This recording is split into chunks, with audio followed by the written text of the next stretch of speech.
దినోత్సవాన్ని పురస్కరించుకుని స్థానిక నాగభూషణం పాఠశాలలో ఘనంగా నిర్వహించడం జరిగింది. ఈ కార్యక్రమంలో భాగంగా స్థానిక ఎంఈఓ పోసిటీస్ ముఖ్య అతిథులుగా విచ్చేసి విద్యార్థులు రూపొందించిన వివిధ ప్రాజెక్ట్ వర్క్లను పరిశీలించడం జరిగింది. మరియు ఎంఈఓ మాట్లాడుతూ గణితం యొక్క ప్రాముఖ్యత, అదేవిధంగా గణిత శాస్త్రజ్ఞుడైనటువంటి శ్రీనివాస రామానుజన్ గురించి పిల్లలకు వివరించడం జరిగింది.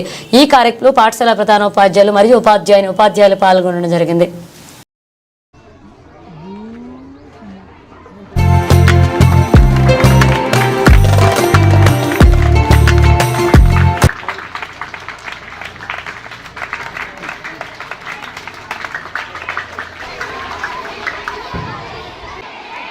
గొప్ప మేధావులుగా, గణిత శాస్త్రవేత్తలుగా ఎదగాలని, ఆ ఆలోచనని కలగాలని మీ తల్లిదండ్రులు, ఈ పాఠశాల యజమానులు, ఉపాధ్యాయ బృందం దానికి సహకరించాలని, ఒక గొప్ప భారత పౌరులుగా మీరు ఎదగాలని ఈ అవకాశం ఇచ్చినందుకు మీ యజమాన్యానికి, ముఖ్యంగా కిషోర్ సార్ గారికి ప్రత్యేక ధన్యవాదాలు తెలియజేసుకుంటూ